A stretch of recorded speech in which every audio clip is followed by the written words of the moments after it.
Hey, there's always that awkward waiting for it to record moment.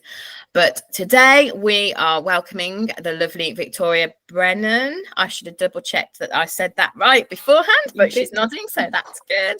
And I shall tell you a little bit about her and a little bit about what she's doing at the Sparkle and Thrive Summit, which is coming soon. And then we are going to chat all about how you can build your beautiful business without burning out. So I've got my notes up here as always. I'm not one of these swish kind of remembering everything things. I've had a baby.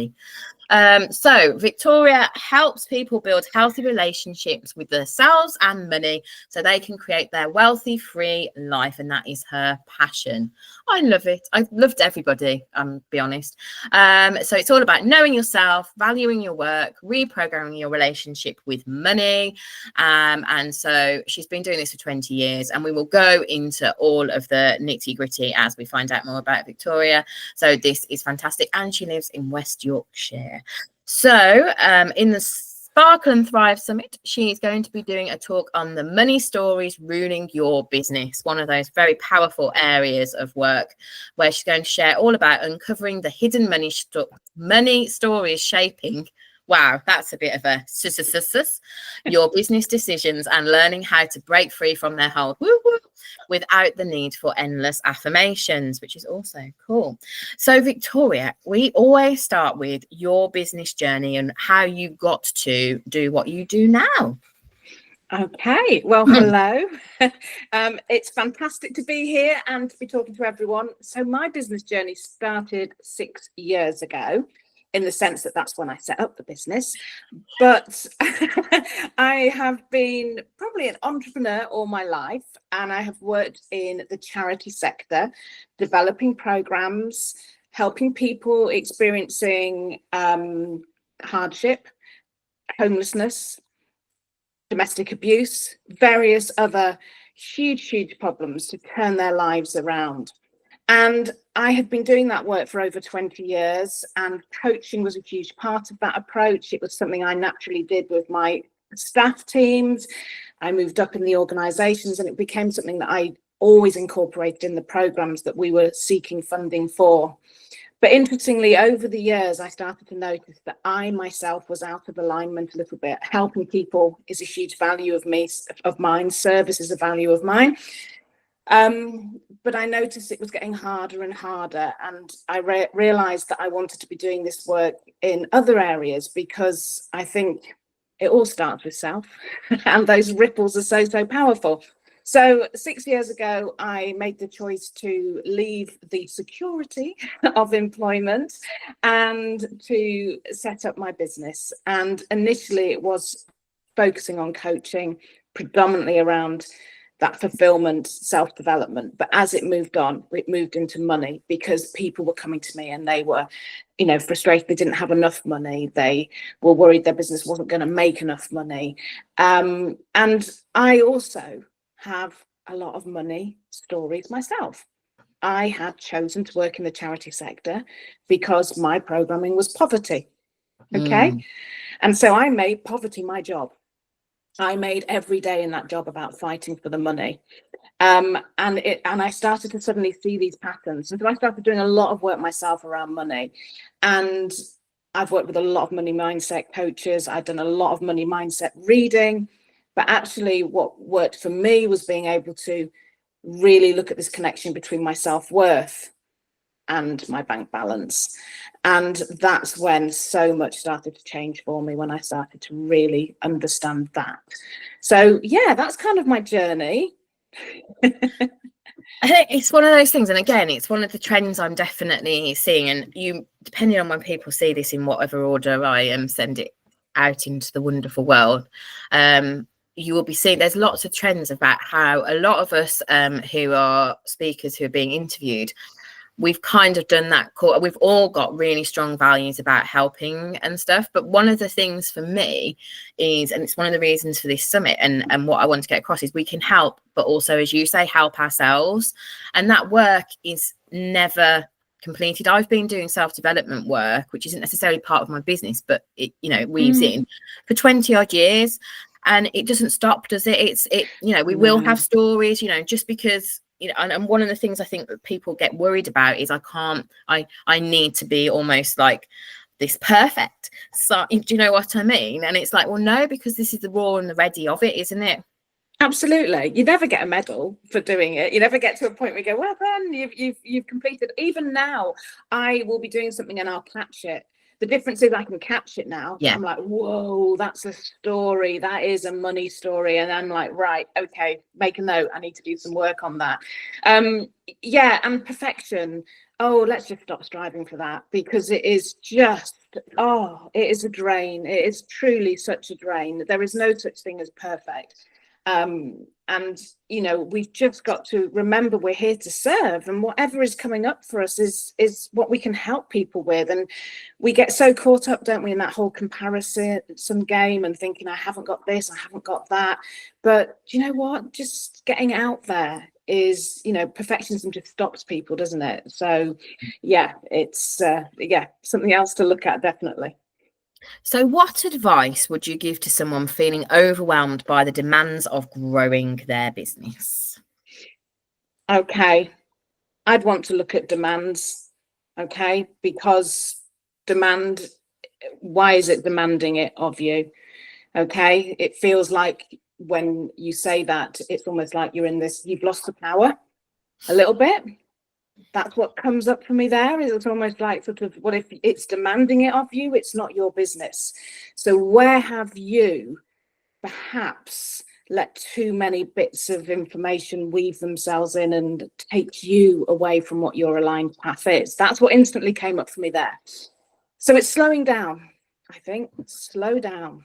Okay, there is no need to be running 100 miles an hour. Slow down, take some time and ask yourself, you know, what is it I'm not seeing? Just slow down, do some journaling. It's your business, yeah? So you get to create it. And I think that's where I would go with that, definitely. I love that. It's that kind of, like, as you say, that ownership. And I think the thing for me is we are in such a busy online world with lots of, which I personally would, I'm on a mission to change from inside out. Everyone going, this is the best way, this is the way that you need to do it. And I think that clutter, like, you know, can be overwhelming, and that's where the demand comes in, isn't it, sometimes? So what tools, techniques or habits have been most effective for you in managing your time and energy? Well, first and foremost, I don't try to manage my time. I focus on my energy. So it's really about knowing self and being able to set good boundaries. So I know, for instance, that I work, you know, it's knowing when you work best in the times of the day. Things like that have such a huge impact that I'm brilliant. I work well in the morning, and I could then just, be in nature for the afternoon, do a couple of hours in the evening. So it's kind of noticing what works for you. Lead with your values always, not the values you've picked for your business, not the values you think you should have, but the ones that are so subconscious, your subconscious values. That's a huge thing. Live from your values always. So if something feels like it's out of kilter, then it's usually rubbing up against your values. And so it's kind of, if you can lead with your values and almost make your choices and your decisions, actually, is this aligned with where I'm going? So that's really helped me as well, to be able to recognize that I don't have to respond in that moment. I can take a bit of time, I can go and have a think. That's been really powerful as well for me. Yeah, definitely. I love that. And I always have this thing around seasons as well, and that we need to be mindful of where we're at in the seasons, and that's not always looked at as much as it could be. But there's lots. This is the point, isn't there? There's lots of different options and lots of different ways, and it's just kind of getting our head into the way it's going to work for us most, isn't it? Definitely. It's about knowing that connection and knowing what's right for you. I'm with you on the seasons. We throw ourselves into January, don't we, with all this, like, come on, let's hit our goals, boom, boom, boom. Actually, we're nature. We'd be huddled up under a bush if we were just going back to that. And actually, springtime is more of an energetic time. But it doesn't mean you can't create in January, February, but it doesn't have to be that push. which I think we see that hustle, hustle, hustle, new year, new you sort of thing. It doesn't have to be that. But some people it suits. So it's about what works for you. Definitely. And when you know your worth and you know yourself, it's like, it's easier to make those choices. So how do you decide what to say no to, or where to focus your efforts in your business? Definitely, as I say, coming back to that values piece really is knowing and also kind of honoring how something can just come up for me. If something doesn't feel right, then it's, take a step back. Sometimes that's hard because it's noisy out there. And as I say, you get your head turned, don't you? I mean, recently I've done this in some communities I'm in. I've sort of started thinking, actually, I don't think these are serving me anymore. But there's part of me that thinks I should be in them because, and then you sort of think, actually, no, this is, what's working for me. So it's definitely that whole process of slowing down. I've forgotten the question now. I did warn you I waffled. No, that's fine. You've answered perfectly. I think it's that whole thing. I've loved the no thing. It is those boundaries. It is that thing. And I also waffle and forget things as well. So don't worry about it. But I think it's that whole like you, I've come out of communities that are not serving me, and it's that combination, isn't it, of like we have our the practical business stuff can work really well with the energetic stuff. So because the recommendation is from a practical money point of view is look at what you're spending, do reviews if you're spending would be a practical thing, but then around the energy, it's is that serving me anymore? So I've come out of a couple of memberships recently because that community wasn't serving me, and actually then I wanted to go into others. So financial, money wise, that was a really nice kind of for me anyway. So what's one small but powerful step someone can take today to start building a more sustainable business? Look at how you feel about money. Oh, so many entrepreneurs will come to me and they'll say, I love helping people. I love it. I'm not really doing it for the money. I just love helping people. Yeah, we kind of gotta do it for the money. Because the money helps us pay for Zoom. The money helps us to get someone to come and do our funnels. And money helps us to reach further. And actually, I think look at how you feel about money, because this is definitely somewhere where people, and this is what I'm going to talk about, people's money stories and what they bring. But I think definitely if you want to build a bigger, more sustainable money, look at how you feel, business, look at how you feel about money. Look at the relationship you're having with money. Does it scare you? Does it excite you?